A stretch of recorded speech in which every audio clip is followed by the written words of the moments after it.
materi sistem operasi, kita akan mengenal apa pengertian dari sistem operasi tersebut. Sistem operasi yaitu suatu program yang bertindak sebagai penengah atau intermediari antara pengguna komputer dengan perangkat keras komputer. Tujuan sistem operasi: 1. Eksekusi program pengguna dan membuat pemecahan masalah pengguna menjadi lebih mudah. 2. Membuat sistem komputer menjadi nyaman digunakan. Menggunakan perangkat keras komputer dengan cara yang efisien. Resource Allocator: fungsi mengelola dan mengalokasikan sumber daya seperti prosesor, memori, input-output, dan bus.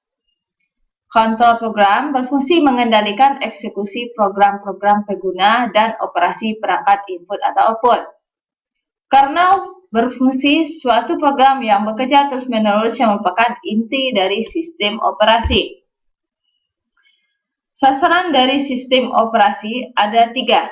1. Kenyamanan, yaitu sistem operasi membuat pengguna komputer menjadi lebih nyaman. 2. Efisiensi, sistem operasi mengefisiensikan penggunaan sumber daya sistem komputer. 3. Mampu berevolusi, yaitu sistem operasi harus dikembangkan sehingga memungkinkan dan memudahkan pengembangan dan pengujian. Kemampuan dan fungsi dari sistem operasi merupakan bagian dari software komputer yang berfungsi sebagai interface atau penghubung antara aplikasi user, hardware komputer, dan software komputer. Karena itu, sistem operasi harus memiliki kemampuan untuk bertindak sebagai koordinator, yaitu menyediakan fasilitas sehingga instruksi yang kompleks dapat dikerjakan dalam tingkatan tertentu. Guardian memiliki akses kontrol untuk melindungi file dan mengadakan restriksi terhadap reading atau writing, executing data, dan program. Gatekeeper berfungsi mengendalikan siapa saja yang dapat masuk ke dalam sistem komputer tersebut. Accountant berfungsi menjaga kerja CPU, penggunaan memori, termasuk media penyimpan atau storage device. Server berfungsi melayani aplikasi yang dibutuhkan oleh user.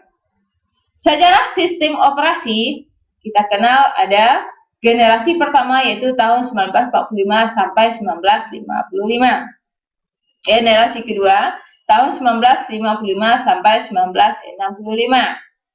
Generasi ketiga 1965 sampai 1980. Generasi keempat 1980 hingga saat ini. Pada awal tahun 1960-an ada dua jenis komputer. Satu, komputer saintifik dikenal dengan IBM 7094. Dua, komputer komersial dikenal dengan IBM 1401 yang muncul masalah kesulitan perawatan. IBM memberikan solusi sistem. Satu, seri komputer yang saling kompatibel, family of compatible computer. Dua, beberapa model dengan kinerja dan harga yang berbeda. 3. Menangani saintifik dan komersial. 4. Sistem operasi OS 360. 1974, Intel membuat prosesor 8080. Sistem operasi pada PC-nya CP/M, Control Program for Microcomputer. 2. DOS, Disk Operating System. 3. MS-DOS, bundling dengan IBM PC. 4. SENIC, yaitu unik versi Microsoft. Banyak jenis sistem operasi yang bisa digunakan, antara lain POSIX, Unix, Microsoft DOS, Microsoft Windows, Linux, Apple, dan lain-lain. Dari sekian sistem operasi yang interface dengan user, yaitu menggunakan teks seperti DOS, POSIX, dan Linux.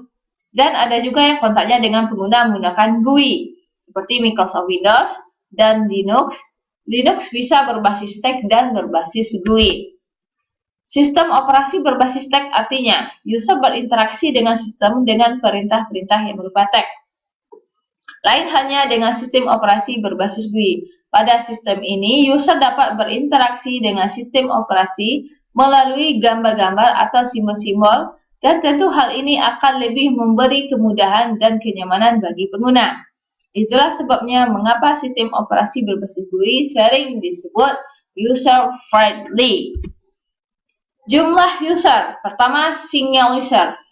Kedua, sistem operasi yang hanya dapat melayani seorang user pada saat yang bersamaan. Yang masuk dalam kelompok ini adalah DOS, Windows 3X, Windows 9X. Multi-user. Kemudian, sistem operasi yang dapat melayani lebih dari satu user pada saat yang bersamaan. Contoh, Windows NT, Unix, dan Linux. PC Operating System itu menyediakan antarmuka yang bagus untuk pemakai tunggal atau single user. Umumnya digunakan untuk word processor, spreadsheet, internet. Contohnya Windows 98, garis-miring 2000, Macintosh, dan Linux. Demikianlah, terima kasih.